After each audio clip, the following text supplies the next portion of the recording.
Neste momento, convido o conselheiro e vice-presidente do Tribunal de Contas do Ceará e presidente do Instituto Rui Barbosa, Edilberto Pontes Lima, para falar sobre os tribunais de contas e as políticas públicas. Uma salva de palmas.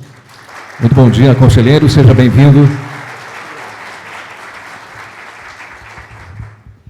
Bom dia, uma satisfação muito grande estar aqui em Curitiba, essa cidade tão bonita, tão interessante. Já estive aqui várias vezes, sempre um prazer renovado. Parabéns, presidente Fernando Guimarães, pela bela palestra, verdadeira aula magna e permeada de sabedoria, né, de quem viveu, de quem vive, de quem tem experiência. Realmente, experiência conta, não é nada abstrato, né? É algo realmente vivido e refletido, pensado. Muito, muito rica a sua exposição. Cumprimentar também Dado Xerém, querido colega, do TCE de Santa Catarina, querido amigo.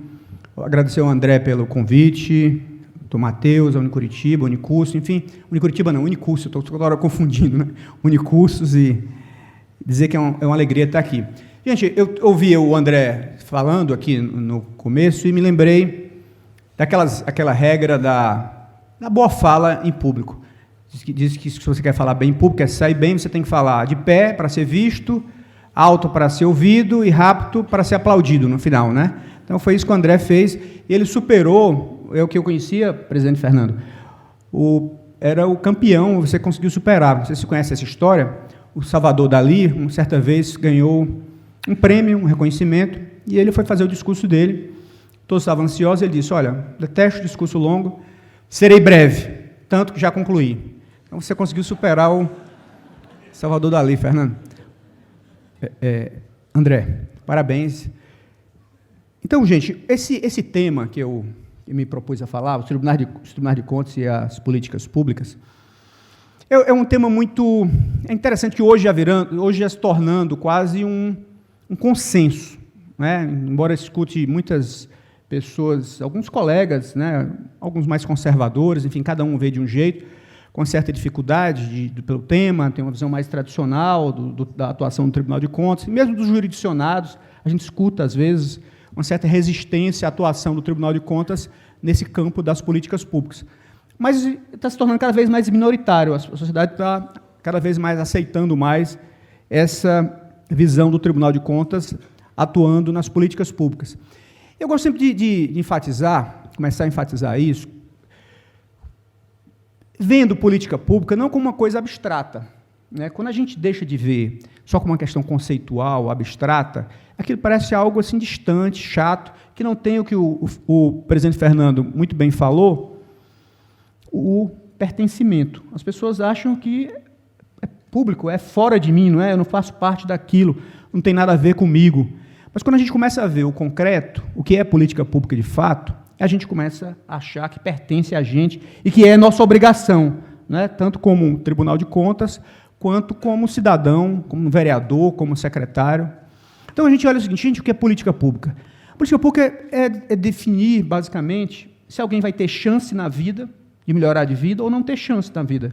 Né? Alguém está nascendo, muitas crianças estão nascendo nesse momento aqui em Curitiba, nos bairros pobres de Curitiba, nos pequenos municípios do interior, do Paraná, Santa Catarina, do Ceará, enfim, do Brasil inteiro, no mundo inteiro. E ter boa política pública quer dizer que ele vai ter chance de sair bem na vida ou não. Primeiro, no hospital, a mãe dele vai ser bem atendida no hospital, se aquele hospital vai atender bem, você vai ter antes de nascer ainda, não é?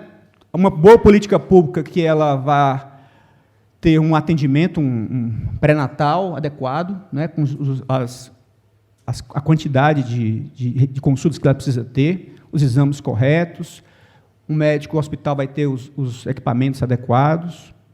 Depois que ela nasce, essa criança, se ela vai... A gente está tratando muito, não é, Dado? Agora, da primeira infância, se ela vai ter o atendimento correto na primeira infância. Isso é política pública, se ela vai ser bem tratada, porque se não tiver política pública, gente boa na primeira infância, nos 6 primeiros anos, é irreversível. Se alguém, por exemplo, a pandemia, a gente sabe que foi um desastre, para a educação, para várias áreas, mas para a educação em especial. Mas que um garoto, um jovem, 16 anos, perde um ano no ensino médio, é muito ruim, mas é recuperável. Mas se alguém com 5 anos não tem a alimentação devida, os estímulos cognitivos devidos, aquilo é irreversível. Ela perdeu a chance, ela sabe que o teto dela está mais baixo, em termos de desenvolvimento pessoal. Né? Então, é irreversível. Isso que é, gente, isso é política pública. Uma boa política pública pode fazer com que a pessoa tenha muito mais chance. E depois, ao longo da vida inteira, a gente olhar a educação, acho que é o melhor exemplo. Tem gente que pensa que é só dinheiro, política pública é só recurso, só orçamento, só dinheiro. Não é, gente. Olha os indicadores. Quem olha os indicadores de saúde, Fernando, fica estarrecido. Tem um lado bom e um lado ruim da história. Você olha, o mesmo gasto por aluno em escolas diferentes, enquanto que uma tem uma nota 3, lá no IDEB, nos indicadores nacionais, a outra tem nota 8, 9. E é o mesmo gasto por aluno, gente. Como é que pode isso, né? A notícia ruim é isso. Como tem gente desperdiçando recurso público. E a notícia boa é como se pode melhorar. Então, não é só uma questão de dinheiro, é questão de política pública, de fazer algumas modificações. Quem vai olhar, não fica só no abstrato, vai no concreto, visita a escola e observa como é que funciona a escola, como é que funciona o hospital. Vamos ficar nesse exemplo da escola agora. Vai ver que algumas pequenas modificações, pequenas mesmo, André, podem ter um impacto enorme. Por exemplo, mudar a regra de escolha do diretor da escola. Alguém vai dizer assim, regra normal é influência política, o vereador mais forte, né, o grupo de vereadores indica lá o diretor da escola. E o critério não é o mérito, o critério é porque ele é ligado a um cabo eleitoral, que deu muitos votos àquele vereador, etc., mas o critério não é mérito, não é a pessoa realmente dedicada. Você muda isso, e tem várias experiências que mostram que isso foi mudado. 2 caminhos. Fazer eleição para diretor de escola. Funciona. Também tem muitos problemas. Porque, às vezes, o eleito não é o mais dedicado. Mas, muitas vezes, o eleito é aquele que promete mais benefícios, ou é aquele gente boa, não é no sentido lato da palavra, no sentido não correto da palavra. Mas, quando se cria realmente critérios objetivos de escolha de diretores de escolas, por critérios de merecimento, um certo série de protocolos, de fases para ser diretor de escola, gente, a mudança é brutal. Vocês conhecerem, por exemplo, a experiência que eu vi de perto, fui lá, visitei, conversei com o prefeito, conversei com diretores, conversei com alunos e visitei e vi de perto a experiência que teve lá em Sobral, no interior do Ceará, que depois se disseminou pelo resto do Estado. E, gente, é interessantíssima essa história. O primeiro mandato do prefeito, o que ele fez? Fez o clássico. Quero investir em educação, a educação é prioridade para mim. Então, fez o clássico. O que é o clássico? Vou reformar a escola. Muito bem, reformar a escola é ótimo. Claro que é bom ajudar numa escola reformada, é melhor do que numa escola estragada. Depois, vou dar tablet para os alunos. Ótimo. Ok, ninguém é contra tablet. Notebook para os professores. Ótimo. 4 anos depois, Fernando, fizeram avaliação. Os indicadores eram os mesmos 4 anos antes. Melhorou nada. Nada, até algumas coisas até pioraram as situações. E aí ficou preocupadíssimo. Como é que pode isso, gente? A gente investe uma fortuna, se dedica a isso e os resultados não melhoraram nada. E eles foram ver o que era. Política pública. Pequenas modificações, uma delas, a escolha do diretor da escola modificou bastante. Mas não só isso, não é? A escola que saísse melhor, nos indicadores nacionais, receberia mais recurso público. Premiação para os professores, para os diretores que tivessem um desempenho melhor. Mas, basicamente, repetindo, o ponto isso é política pública. Isso se aplica para a educação, isso se aplica para trânsito, isso se aplica para a infraestrutura, isso se aplica para cuidados da primeira infância. Em qualquer área, a gente pode melhorar muito a vida das pessoas, a vida minha, a vida de cada um de nós, de cada um dos brasileiros, não é? Dos cidadãos, com boas políticas públicas. E não é só uma questão de dinheiro. É muito mais fácil, às vezes, a gente cruzar os braços e ficar só reclamando do prefeito, reclamando do governador, ou dos vereadores, ou dos deputados, mas sem um envolvimento, né? Por isso que essa palestra do Fernando foi tão interessante, de cidadania. Quer dizer, a cidadania tem um papel muito relevante nisso, de cobrar, de investigar, de exigir políticas públicas melhores, né, porque a política pública é a vida de cada um, não é uma coisa abstrata, é uma coisa concreta e que muda muito a vida das pessoas. Então, basicamente, que eu vou procurar falar aqui, ao longo desses 30, 40 minutos que o professor André indicou, é falar sobre o papel dos tribunais de contas com as políticas públicas. É interessante isso, a história que eu falei de gasto triplo e gasta a mesma coisa e os indicadores são 3 vezes maiores. E às vezes gasta mais e os indicadores são piores, né? Se o Tribunal de Contas tem uma visão só formal, 25% da educação gastou, e não olhar aprendizado, né? Olhar os indicadores daquela escola, esse Tribunal de Contas é exatamente o Tribunal de Contas do passado, né? Exclusivamente formal. Pois bem, então, primeiro a gente vai ver que essa ideia não é uma ideia só brasileira.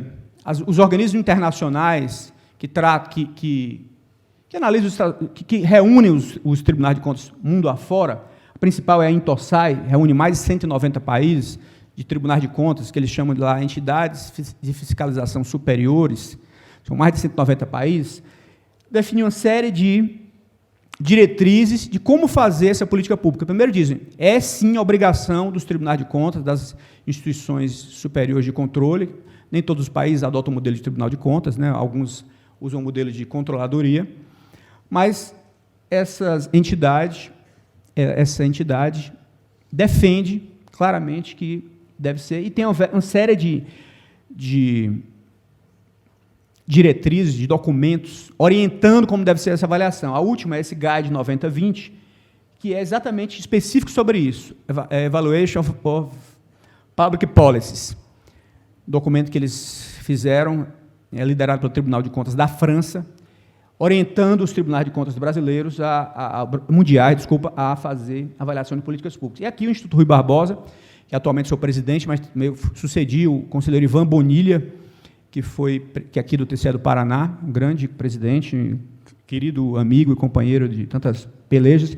Quando o presidente Bonilha era presidente do IBE, foi editada essa NBASP 9020, Normas Brasileiras de Auditoria do Setor Público 9020, que basicamente é uma tradução desse Guide 9020 da Intosai, ou seja, incorporando para o Brasil essa ideia de avaliação de políticas públicas pelos tribunais de contas, nessa metodologia da Intosai. Claro que cada tribunal, né, de acordo com suas especificidades, suas características, pode adotar integralmente ou parcialmente essas normas que são sugeridas pelo Instituto Rui Barbosa. Mas o ponto aqui é enfatizar isso. Existe, né, uma orientação internacional nesse sentido. No Brasil, quem tem dúvidas sobre isso, basta ler a Constituição. Veja que o controle do Tribunal de Contas é quanto à legalidade. Então, o Tribunal de Contas controla as políticas públicas quanto à legalidade. Claro, porque todo gasto público, gente, é uma política pública. Não é? Tudo que eu gasto, estou fazendo uma política pública. Quanto à legalidade, é clássico.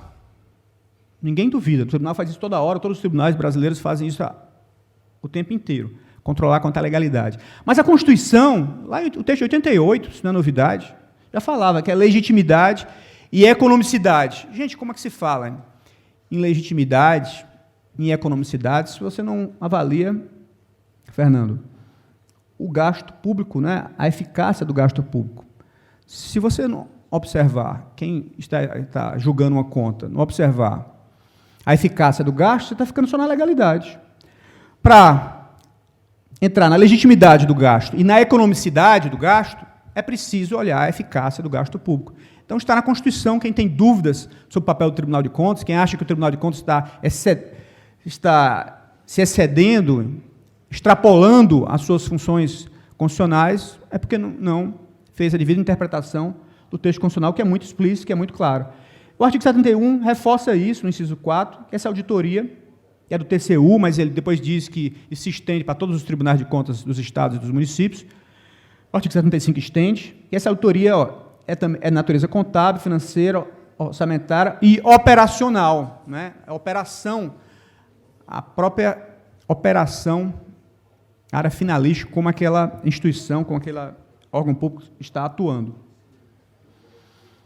E aí o Fernando fez até referência há pouco a essa emenda 108.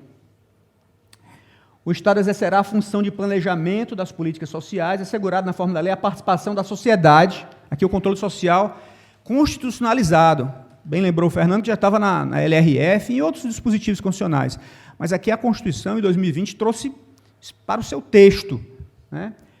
A avaliação a sociedade participa da formulação, que é a primeira fase, né, da política pública, formular, entrar na agenda e formular, depois monitorar essa política pública ao longo da sua execução, controlar essa política pública, o controle social, tão falado, né, participação da sociedade, cidadania, e na avaliação das políticas públicas. Quer dizer, cada um é convidado, a sociedade é convidada a participar ativamente do processo todo o ciclo das políticas públicas, desde a formulação até a avaliação.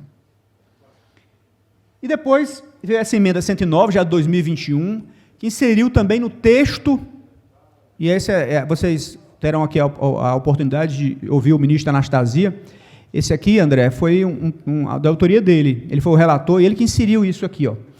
É que a gente chama até se chama de jabuti do bem, não é? Jabuti é quando você coloca alguma coisa que não estava fora do projeto originalmente, se insere, e ele, como relator, inseriu essa obrigação de avaliar, ali, ó, os órgãos e entidades da administração pública, individual, conjuntamente, devem, obrigação, gente, devem realizar avaliação das políticas públicas.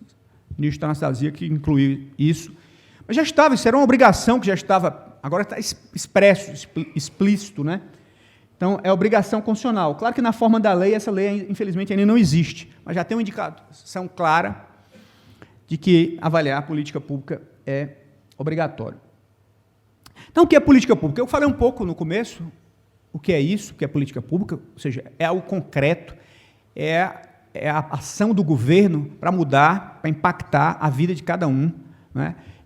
A política pública é dar oportunidade ou não a uma criança sair bem na vida, a uma mulher ter uma gravidez tranquila. Enfim, política pública é basicamente isso. Tem várias definições aqui da literatura, eu vou fazer uma ênfase só a da OCDE, mas todas são importantes. Curso consistente de ação desenhado para lidar com uma meta, um objetivo, responder a uma questão ou um problema identificado pelo governo que requer uma ação ou reforma. Mas, acho que do ponto de vista concreto é muito mais fácil de entender, não é?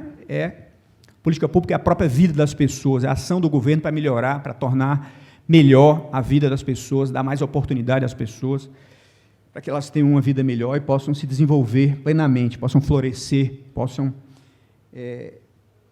ter oportunidades de florescer. E quando não tem políticas públicas boas, o que a gente vê é desperdício de gente todos os dias, não é? No Brasil, quanta gente é desperdiçada, Fernando? A quantidade de talentos que nasce todo dia, que podia ter dar uma grande contribuição, ter uma grande vida, e porque na primeira a mãe dele não teve um bom acompanhamento durante a gravidez, depois porque no hospital não foi bom, depois da primeira infância não teve a devida oportunidade, depois a escola é muito aquém do que deveria ser, e vidas são desperdiçadas, não é? Vidas que poderiam atingir, eu sempre gosto de dar o exemplo da árvore. Uma árvore hipotética pode chegar a 20 metros, mas você coloca ela num jarro, ela só cresce 5 metros. Então, só o que tem é gente acontecendo isso, um país como o Brasil. Gente que poderia crescer até 20 metros, ou seja, se desenvolver plenamente, contribuir, ter uma vida super próspera, e por conta de más políticas públicas, fica como essa árvore que vai muito aquém do seu potencial, só cresce os 5 metros. Então, política pública é basicamente isso, por isso que é tão importante todos nós nos envolvermos. A Intossai define o que é política pública e o que é avaliação de políticas públicas, até um pouco que eu falei isso, analisar objetivos, implementação, produtos, resultados, impactos mais sistematicamente possível. E avalia, inclusive, a utilidade dessa política. Essa é uma questão até interessante, que muita gente se questiona se os tribunais de contas podem fazer isso, por exemplo, avaliar a utilidade da política pública. E a Intossai diz, pode sim. Essa política pública, para esse objetivo, ela é útil? Teria uma política pública mais útil do que aquela? Não é decidir no lugar do gestor, não se trata disso. É melhorar a qualidade da decisão. Essa definição do Tribunal de Contas Europeu eu gosto muito. Por que os tribunais de contas podem avaliar e devem avaliar? Porque eles estão bem situadas. Tem a necessária independência. Eu gosto muito de enfatizar isso, gente. A independência e a neutralidade. Eu acho que, quando a gente olha aquela emenda 109, se fala que a administração pública deve avaliar. Importantíssimo. Muito importante. Mas vejam, senhores, quem avalia a política pública, muita gente aqui é secretário de Educação, secretário de Saúde. Ou então um prefeito, um governador. Ele está propondo a política pública, Fernando. Ele propôs a política pública. Ele vai avaliar a política pública. Quem avalia, quem julga a si próprio, tende a julgar com certa benevolência, não é? Não é isso? Dá um certo peso maior para os fatores que foram bem-sucedidos e desprezar ou dar um peso muito menor para fatores que foram que não saíram tão bem. Então, quem é diretamente interessado tende a dourar a pílula, vamos chamar, para usar essa expressão, e dar um pouco menos de peso àquilo que não saiu tão bem. É legítimo? Claro que é, e é dever, está na Constituição agora, como eu disse a vocês, fazer isso. Tanto que se admite hoje que a avaliação é parte do processo político. Quem avalia também faz parte do processo político. Então, é normal que faça isso, não há nenhuma crítica. Agora, gente, quem é da oposição? Um vereador de oposição, que o Fernando citou, né, que ele foi lá cobrar a atuação do determinado prefeito, a história do hospital, né? Era o hospital, né, que ele queria contratar. Quem é da oposição é o oposto. Ele vai procurar enfatizar todo o lado negativo, tudo que deu ruim, ele vai procurar enfatizar, dar peso, colocar refletor, né, colocar ênfase, e o que foi positivo, até por questão política, ele vai dizer que não, isso não é tão importante, é menos relevante. Então, gente, e é legítimo isso? Claro que é legítimo, gente, é da democracia, é isso mesmo, faz parte do debate público. O debate público é isso, a sociedade aberta é isso, não é? Cada um coloca seus argumentos, seus pontos de vista. Agora, uma instituição neutra, independente, e com os meios para fazer isso, porque tem um corpo técnico qualificado, não é? Concursado, e tem independência, servidores concursados, qualificados, com a devida independência, não é? Assegurada pela Constituição. Eles podem desenvolver metodologias de avaliação e dispõem de conhecimento de políticas públicas que adquirem outras missões. Ao fazer a fiscalização, o julgamento de contas normal, os tribunais de contas já lidam com políticas públicas o tempo inteiro, até para fazer o controle de legalidade, já tem familiaridade com política pública. Por isso, Fernando, é que se fala que quem tem dúvida que o Tribunal de Contas deva olhar a parte finalística, a parte de eficácia da política pública, tem que passar marcha, né? Porque não está em sintonia com o que está acontecendo no mundo. Não só na Constituição brasileira, como procurei mostrar aqui, não é? Mas, mundo afora, todas as instituições de controle entendem que é, sim, dever, mais do que direito, é dever dos tribunais de contas. E aqui dei alguns exemplos. Eu convido quem tiver curiosidade e não acreditar no que eu estou dizendo, a visitar esses sites dessas instituições. Do Government Accountability Office, o GAO, equivalente ao TCU dos Estados Unidos. O National Audit Office, o NAO, também equivalente lá no Reino Unido, ao TCU. A Corte de Contas da França, o Tribunal de Contas Europeu. Todos eles têm uma quantidade enorme, são os líderes do mundo já nisso, gente. Quase todos, inclusive no Brasil, têm isso, claro. Tem boas experiências de avaliação de políticas públicas, mas esses são os líderes do mundo em avaliação de políticas públicas. Todos os dias, todos os meses, o GAO publica. Eu, por exemplo, sigo o GAO, convido todos a seguirem, por exemplo, no Instagram. Quem gosta de Instagram, siga o GAO no Instagram, que eles sempre estão colocando lá notícias de avaliação que eles fizeram. Muito interessantes. Um que eu vi, por exemplo, achei muito interessante, foi sobre a escola pública, a escola até o 9º ano. Eles estavam observando que a diferença de aprendizado era enorme entre um estado e outro. Então, foram investigar por que em alguns estados as crianças estão aprendendo muito mais do que em outros, né? Fizeram um estudo muito interessante e está disponível integralmente no site, como todos os outros estudos deles estão disponíveis no site, eu convido vocês a visitarem. A Corte de Contas da França também sempre faz avaliações muito bem feitas, muito boas, e são até um farol para a gente, né, para a gente aprender. Agora mesmo no Instituto Rui Barbosa, a gente fez uma parceria, conselheiro Dado, e vamos anunciar nos próximos dias com a Fundação Getúlio Vargas de São Paulo, a ESP, né, a Escola de Administração Pública. E vamos oferecer um grande curso de avaliação de políticas públicas para os nossos técnicos dos tribunais de contas. Fernanda, já assinamos essa parceria, eu acho que vai ser muito interessante, eles têm uma experiência muito rica nisso, e vamos aprender um bocado com eles também. Mas quais são os desafios dos tribunais de contas nessa história toda, gente? Avaliar a política pública. Avaliar a política pública, eu acho que é importante a gente também ter isso em mente. É fácil de falar, interessante de falar, mas difícil de fazer na prática. Avaliar a política pública não é trivial. Nós, tribunais de contas, precisamos evoluir bastante, melhorar bastante, estudar bastante para a gente entrar bem na avaliação de políticas públicas. Porque tem alguns riscos nessa história toda de avaliar. Primeiro, eu vou falar de um por um. Eu listei aqui 5, para não ter muito mais, apenas 5 a título exemplificativo, as que eu identifico mais relevantes no momento.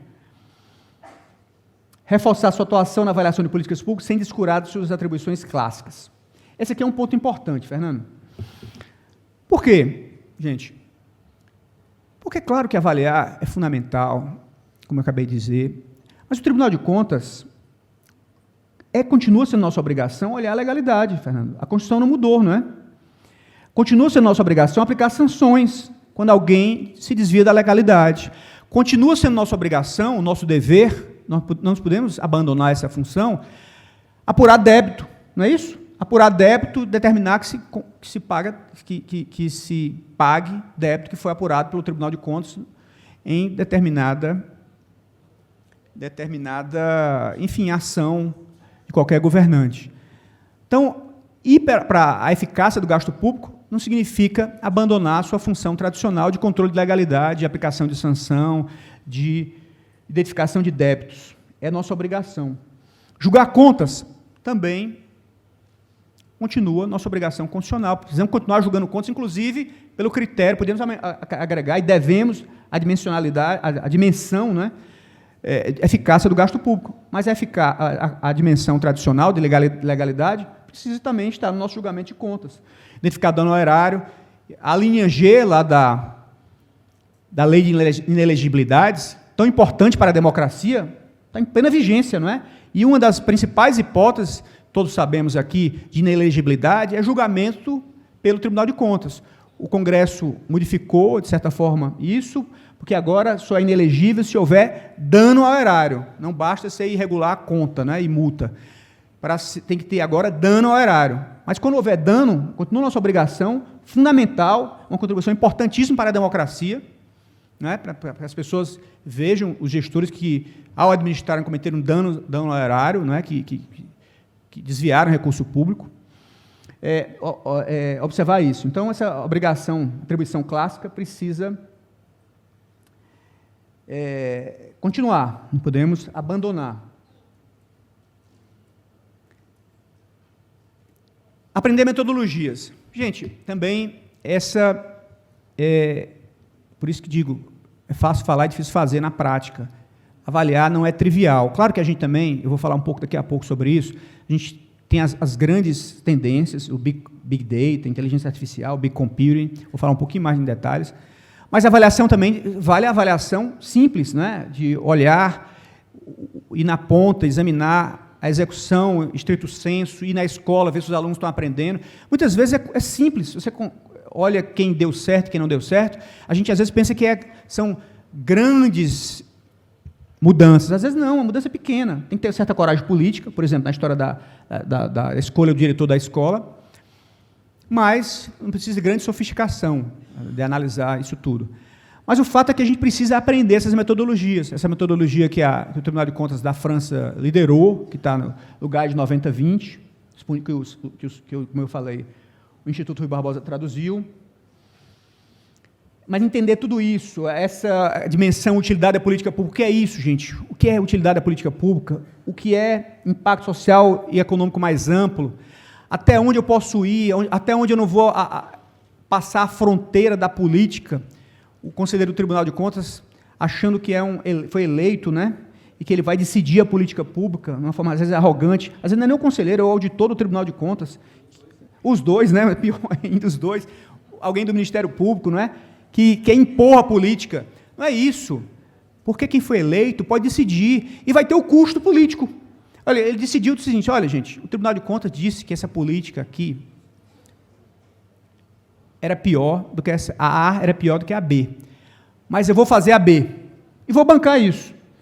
E vai explicar por quê. Olha, porque tem considerações que o Tribunal de Contas não levou em conta. Eu estou dando um peso muito maior à equidade. Eles estão olhando só a questão de eficiência, mas eu estou olhando a equidade, porque aqui vai beneficiar crianças de bairros muito mais pobres, por exemplo, né? Então, a gente está bancando isso. Às vezes, alguém do Tribunal de Contas não está dando um peso que ele está dando para isso. E ele vai para o debate público. Tem essa avaliação, mas eu entendo diferente e decidi. Levando para um caso mais extremos. Se a gente olhasse, por exemplo, a avaliação de políticas públicas, custos e benefícios, tradicional. Será que Brasília teria sido construída? Né? Juscelino teria feito Brasília? Talvez se ele tivesse uma análise de custo-benefício ex ante, nos moldes tradicionais, talvez ele dissesse, olha, não compensa fazer. Ele bancou, né? E foi bem sucedido politicamente para isso. Então, avaliar não é decidir no lugar. E acho que essa lição de humildade a gente tem que aprender. Tem que estar muito próximo da gente.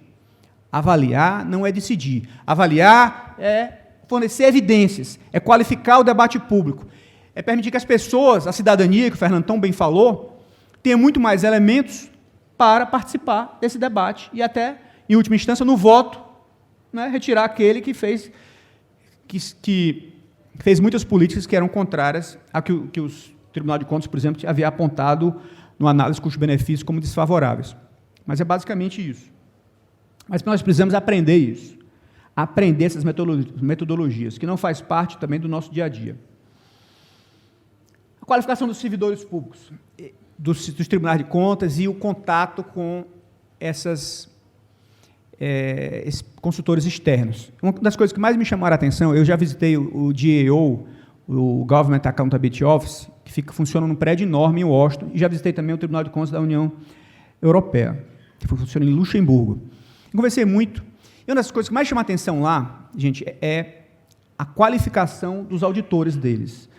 A qualificação no sentido da heterogeneidade, da multidisciplinaridade dos auditores. Então, tem vários médicos, vários engenheiros, especialistas de várias áreas, diferentemente aqui dos tribunais de contas, que regra, qual é a nossa formação, né? A formação dos nossos técnicos, nossos auditores, são pessoas formadas, pessoas da área jurídica, da área contábil, da área, às vezes, engenharia, né? Alguns tribunais são mais desenvolvidos na área de engenharia, não é muito mais do que isso. Gente, aí o Tribunal de Contas resolve avaliar a política pública de educação. Tem que ter um pouco de humildade, né, Fernando, também? Eu sou um contador, um economista, um advogado, e vou avaliar a política de educação. E aí eu vou conversar com a Secretaria de Educação, em geral é assim, uma pessoa que tem experiência de 20, 30 anos naquela área, foi professora, foi diretora de escola, não é? É uma pessoa que tem experiência, vive aquilo, respira aquilo há muitos anos. Aí o Tribunal de Contas chega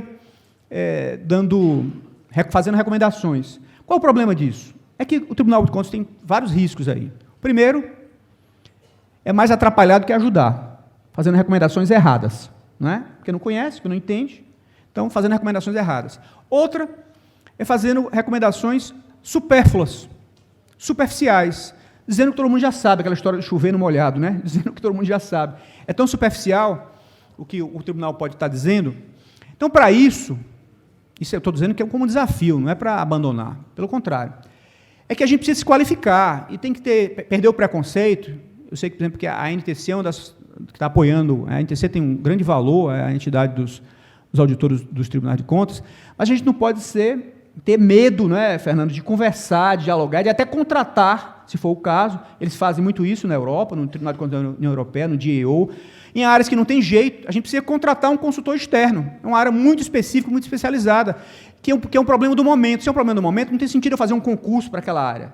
Porque daqui a 5 anos o problema será outro, né? Então eu preciso contratar um consultor externo agora que vai auxiliar os auditores do tribunal, os conselheiros do tribunal, a tomar decisões, a avaliar melhor.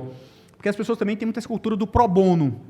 Eu fui presidente do Tribunal de Contas 4 anos e via muito isso, a cultura do pro bono. Você chama o professor lá da universidade, vem aqui ajudar o Tribunal de Contas. Ele até vai uma vez, né? Vai uma reunião lá e tal. Depois chama de novo, André. Me chama de novo, cara. Gente, eu tenho um monte de aula para preparar. Tenho um monte de prova para corrigir. Tenho a minha vida aqui, eu vou ficar só auxiliando o Tribunal de Contas sem nenhuma contrapartida financeira, pecuniária, não é? Alguns até fazem, mas com o tempo o que vai acontecer, gente? Pelo menos a minha experiência concreta era essa. Se você não tiver uma contrapartida, uma maneira de financiar isso, o jeito começa a contar, desculpa, né? Não posso, estou isso, aquilo outro e tal, não vai uma vez, vai duas, não vai mais, e é natural que não seja. Então tem que ser profissionalizado, meu ponto é esse, não pode ser pro bono, tem que ser profissionalizado. Essa interação com consultores externos tem que ser profissionalizada pelo tribunal. Ele tem que ter uma política de contratação de consultores externos, temporariamente, para ajudar em áreas que ele, eventualmente, não tenha conhecimento, porque nem sempre é o negócio dele. E a formação dos servidores deve incluir conhecimento especializado nas respectivas áreas de políticas públicas. Acho que é um avanço também, a gente pode ter, os concursos dos tribunais de contas começarem a ter isso.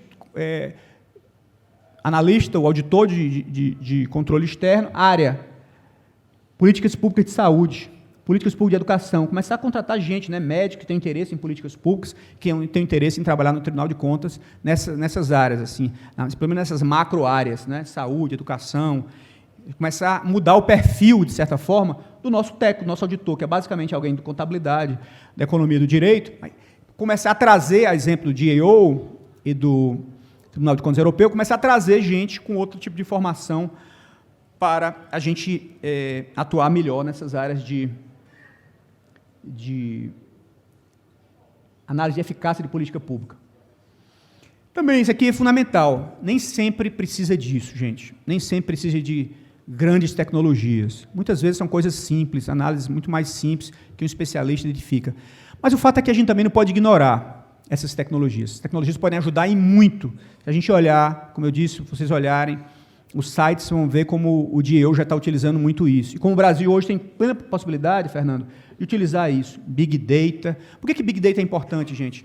Porque o volume que se pode usar de dados hoje, o volume, a velocidade do acesso aos dados, a variabilidade dos dados é muito maior do que era no passado. Eu comecei minha vida profissional, Fernando, como pesquisador do IPEA. Era um pesquisador, alguém que trabalhava com avaliação de políticas, no IPEA nos anos 90. Era isso que eu fazia. Gente, o que a gente tinha basicamente? A gente pegava os dados, que na época não tinha história de... tinha que sair planilhando, pegava os dados, né? Estava lá impresso, saía digitando, né? Com sorte você arranjava um estagiário, mas, em geral, eu que era um técnico iniciante, não, você que tem que fazer, não é? Você está se achando muito importante para ter estagiário, né? Você tem que fazer. Então, era isso. Mas hoje, com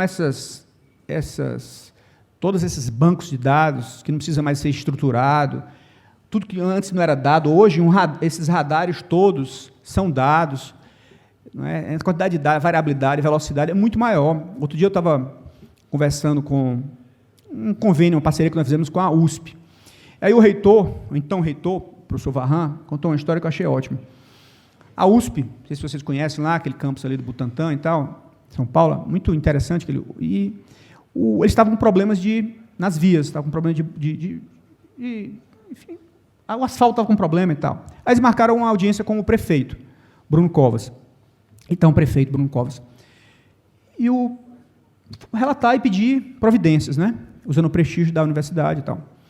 E o prefeito disse para o reitor, olha, ok, nós vamos atender, tem maior interesse e tal, mas abriu o computador e mostrou, nós temos tudo mapeado, tudo vai ser resolvido, só que a situação de vocês não é a pior.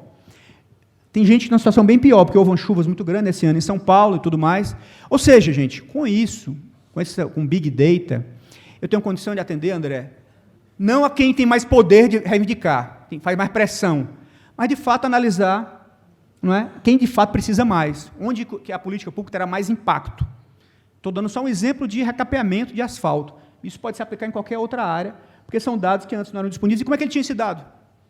Ele tinha dado porque cada táxi e cada... Não sei se Uber, já era Uber, táxi e Uber, tinha um sensor que saía fotografando as vias. E toda vez que ele passava num buraco, numa via ruim, ele fotografava e mandava para uma central da prefeitura. Então, ela poderia tomar providência a partir disso. Não é? Então, a gente precisa usar isso também, né? A capacidade de avaliar é muito maior com essa capacidade com esses dados todos, o Big Data, a inteligência artificial também, não pode ignorar isso. Sei que todo mundo falando hoje no ChatGPT, dos impactos que ele pode ter, muita gente apavorada até com isso, mas esse progresso tecnológico, a história da humanidade é sempre assim, né? Quem não lembra do movimento ludista, que as pessoas com medo de perder o emprego foram lá e quebraram as máquinas, né? Ao longo da vida da humanidade toda foi assim. Tem um livro famoso, que eu gosto muito de citar, e recomendar as pessoas lerem, um livro fininho, de 100 e poucas páginas, foi escrito em 1930, publicado pelo menos em 1930, quase 100 anos. Freud, o último livro do Freud, chama O Mal-Estar da Civilização. E, basicamente, o mal-estar, boa parte da origem do mal-estar que Freud relatava, era porque o mundo estava mudando muito rapidamente. Mudanças muito rápidas, comportamentais, mas também mudanças muito rápidas, tecnologicamente. Vou ter emprego, não vou sobreviver, não vou. Meu filho vai conseguir ter emprego, não vai. Além da crise toda que estava havendo na época, depois gerou a Grande Depressão, enfim, é uma história longa. Mas boa parte era a grande mudança tecnológica no começo do século, que o começo do século XX enfrentou. Então, hoje a gente enfrenta exatamente isso, né, gente? Um grande mal-estar. Muita gente angustiada. Terei emprego? Eu até tenho, meu filho vai ter? E meu neto vai ter emprego? O que é que vamos fazer com essas pessoas com a inteligência artificial? O que é que vai ser? Não é? Vai todo mundo viver de Bolsa Família? Não é? Vai viver todo mundo de Bolsa Família, uma renda social universal? Então, a gente defende isso, né? Eu tive uma entrevista do Elon Musk, lá da Tesla, falando sobre isso, defendendo isso. Mas Yuval Harari já havia falado sobre isso também. Enfim, o fato é que está aí, nós não podemos ignorar. Senão, qual é o problema, Fernando, quando a gente ignora isso? Isso virá irrelevante, né?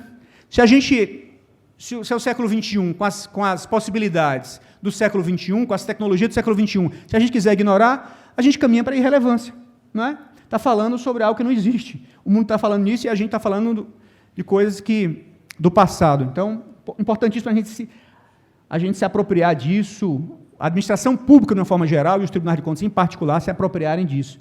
E do Big Computing, porque para você ter Big Data é um grande volume de dados, como eu falei, variabilidade, velocidade, várias características distintas, mas precisa ter capacidade de processamento desses dados, não é?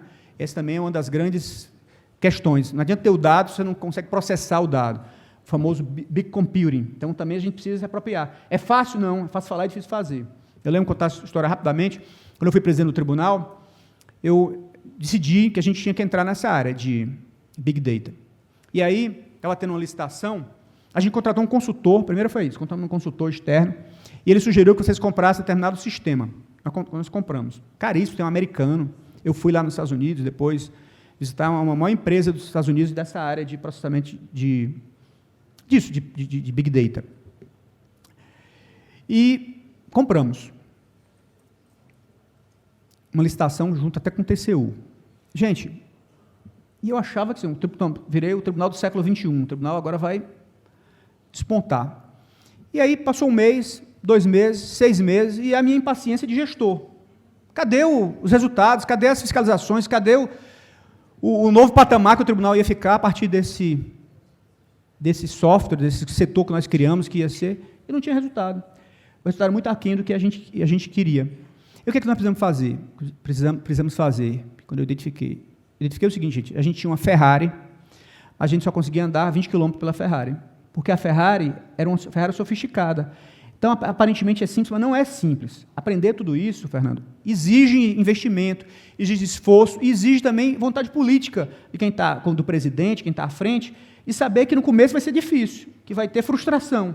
Né? Então, nós fizemos uma pós-graduação, curso de 380 horas, treinamos quase 40 servidores, chamamos gente do Brasil todo, porque nem tinha no Ceará, a gente identificou que pouca gente conhecia aquele software, Brasil inteiro, e treinamos nossos servidores. Foi um curso de 380 horas, André, um curso de lato sensu. E aí, sim, hoje, esse sistema está no sangue do tribunal. Mas foi todo um processo de aprendizado para a gente entrar nessa era de fato. Né? E assim vai ser sempre dessa forma. Não é trivial. Ficar atualizado, manter-se relevante, atualizar nesse mundo que muda tão rapidamente, tão velozmente, dá trabalho, dá muito trabalho. Ser relevante dá muito trabalho, não é fácil. Não. Quem ficar acomodado achando que é é fácil falar e difícil fazer na prática. E avaliações, como eu disse também, avaliações têm que ser profundas e tempestivas, gente. Não adianta fazer avaliação superficial, falar o tribunal avaliar, chegar a conclusões que todo mundo já sabia, chegar para o secretário de saúde, olha, nós avaliamos isso aqui da sua política de saúde, da sua política de... E o secretário, é só isso que vocês chegaram, isso aqui eu já sabia, não é? E tem que ser tempestivas. Não adianta eu avaliar um programa, depois que o programa já era, olha, chego lá para o secretário, mostrar para o governador, olha, chegamos a essas conclusões. Ele disse, não, mas já estou em outra fase do programa. Então tem que ser profundo e tem que ser tempestivo, tem que ser no momento certo, porque depois não adianta mais, não é? Política pública é isso também, né, Fernando? Tem que ser na hora, depois que passou, também não vira só uma coisa quase acadêmica, e o tribunal não é acadêmico, o Tribunal de Contas não é universidade, ele quer de fato impactar, não é? Ele quer de fato impactar na administração pública, não é só diletantismo, aqui no caso. De novo, como eu falei, a avaliação errada também é muito complicado, porque aí você está atrapalhando muito mais que ajudando, isso é um risco que se corre, e é um risco muito comum, por isso que precisa se preparar muito bem para a avaliação. Então, eu vou, dessas lições todas que se tem feito sobre avaliação de políticas públicas, acho que uma das mais relevantes, gente, eu até recomendo muito as pessoas lerem esses autores. Eles ganharam o Prêmio Nobel de Economia, são professores do MIT, e eles ganharam o Prêmio Nobel de Economia há uns 2 anos, Fernando. A Esther Duflo e o Banerjee, eles são até casados. Os dois são professores do MIT, e ganharam o Prêmio Nobel de Economia há uns 2 anos. E eles eram muito incomodados com essa história de grandes palavras, grandes soluções para os problemas. Solução única para problemas diversos. E a grande contribuição deles é empírica, é ir no lugar e ver a experiência concreta. Deu certo ou não deu certo? Por que não deu certo? Investigar, sabe, no detalhe, entrevistando as pessoas, os afetados pela política, os que se envolveram na política. E uma das grandes conclusões que eles chegaram foi evitar os chamados 3 Is. O primeiro I que eles apontam, que é muito comum, é o I da ignorância. Que é isso, gente? Por que está falando isso? Ignorância é isso, é você fazer uma política pública no escuro. Parece óbvio, mas é só o que tem, é comum, muito comum. O prefeito resolve fazer uma política, o governador, sem fazer uma análise, custo-benefício, sem fazer uma avaliação, porque ele tem uma intuição, ele tem uma vontade política, mas não avalia antes, não é? Ele não investiga, faz a política na ignorância. Então, evitar essa ignorância, quer dizer, políticas públicas no escuro, super comum, gente, evitar isso. O I da ideologia, muito comum também. Ideologia atrapalha muito. Aquilo você acha que... Eu gosto de dar sempre o exemplo do Brasil no Bolsa Família. O Bolsa Família no Brasil foi implementado, todos sabemos, por um governo de esquerda. E Bolsa Família, a rigor, gente, a ideia do Bolsa Família, quem desenhou a Bolsa Família, a primeira ideia, foi o economista mais liberal do mundo, Milton Friedman. Eles defendiam, os economistas liberais defendiam que o governo tinha que dar vale gás, vale alimentação, vale isso, vale aquilo. Tinha que dar dinheiro. E aí o dinheiro, cada um sabe o que é melhor para si próprio. Né? Então, o governo de esquerda, que é contrário às ideias liberais, adotou uma política que via que funcionava. E o Bolsa Família, talvez dos programas mais avaliados na história brasileira, tenha sido o Bolsa Família. E, em geral, a avaliação é muito positiva. Apesar de todos os problemas que podem ter aqui e acolá, ele é muito bem avaliado. Então, o governo de esquerda fez uma política liberal. Mas, claro, colocou as condicionalidades. Porque ele disse o seguinte, olha, ok, eu vou te dar um mínimo, mas se você colocar seus filhos na escola, você vai ganhar mais. Se os seus filhos tiverem um cartão de vacinação em dia, ok, então você ganha mais. São as condicionalidades. Não é? E aí você pode ir aperfeiçoando. Se as notas dos seus filhos forem acima de determinado valor, você pode ganhar um bônus, como bônus. Então, você vai colocando condicionalidades para melhorar o programa. Mas o fato é, evite ideologia. Veja o que funciona, veja o que não funciona. Não vá com preconceito. Eles listam, o Banerjee e a Duflo, uma série de políticas que pareciam muito boas, que eram baseadas em ideologia, que na prática fracassaram. Você achava, por exemplo, ele deu um exemplo que eu rapidamente falar para vocês, que é muito interessante, que era na área educacional. Então, parecido com isso que o Fernando falou. Na área educacional, eles fizeram um programa na Índia, o governo da Índia, um programa de transferir recursos e ter participação, empoderar as famílias, aquela história de empoderar as famílias, os pais. E os pais iam decidir que poderiam contratar professores e os pais poderiam demitir professores. Essa era a ideia. Tinha um conselho de pais e passaram 5 anos, haviam passado 5 anos da política e os indicadores não melhoravam nada. Então, o Banerjee e a Duflo foram investigar em loco. É que eles viram, na prática, 95%, não estou exagerando não, é o número que eles colocam lá, 95% dos pais que eles entrevistaram nem sabiam que existia o programa. E eles nem sabiam que existia o programa. Dos que sabiam, 3/4 dos que sabiam do programa, 3/4 não sabiam que poderiam demitir professor. Então, na prática, um programa bem desenhado, com ideologia de empoderamento dos pais, mas que foi mal implementado, né? Na prática, foi mal implementado. E eles sugeriram modificações pequenas, tiveram um resultado muito mais efetivo. Por exemplo, a participação dos pais na escolha do diretor. Pais já, quer dizer, coisas mais pontuais, em vez de ser uma coisa geral, mas políticas mais pontuais, com os incentivos corretos, não era aberto. A participação é aberta, não, é uma coisa pontual. Então, às vezes, um pequeno empurrãozinho, uma pequena, o que eles chamam de nudge, né, uma pequena ação do governo, pode melhorar muito a política pública. Mas é evitar a ideologia, é olhar, ser pragmático, olhar o que funciona e o que não funciona. Essa é uma boa mensagem. E o terceiro I para evitar, que é muito comum, vocês que são administradores públicos aqui sabem disso, todos nós sabemos, é o I da inércia. É o tal do incrementalismo no orçamento público. O que eu estou fazendo esse ano, gente? Eu fiz fazendo esse ano, porque ano passado se colocou, né? Esse ano está no orçamento, porque ano passado estava. É o incrementalismo, é a inércia. A política continua existindo sem ser avaliada, sem se verificar os custos, benefícios, impactos. Continua só porque existia. Isso é por inércia, é o mero incrementalismo tão comum no orçamento público brasileiro, na administração pública brasileira. Então, esses 3 Is a evitar. Acho que, na nossa experiência, tanto de gestor público quanto de controle, na hora que a gente for fazer a avaliação da eficácia das políticas públicas, evitar também os 3 Is. O avaliador tem que evitar esses 3 Is a todo custo.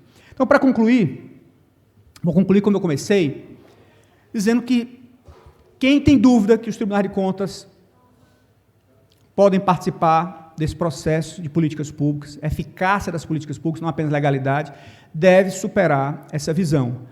Porque essa visão não tem amparo na Constituição, a Constituição especificamente fala em legalidade, em legitimidade, não tem amparo na experiência internacional, né, nos órgãos internacionais, nos principais órgãos de controle do mundo, todos eles defendem que os tribunais de contas, que os órgãos de controle atuem firmemente, olhando, verificando a eficácia das políticas públicas. Porque, de novo, política pública é a vida de cada um, é a oportunidade de cada um chegar lá, de ter uma vida boa, de prosperar, da árvore chegar aos 20 metros e não aos 5 metros. É isso aí, gente. Acho que o congresso vai ser muito bom. Obrigado.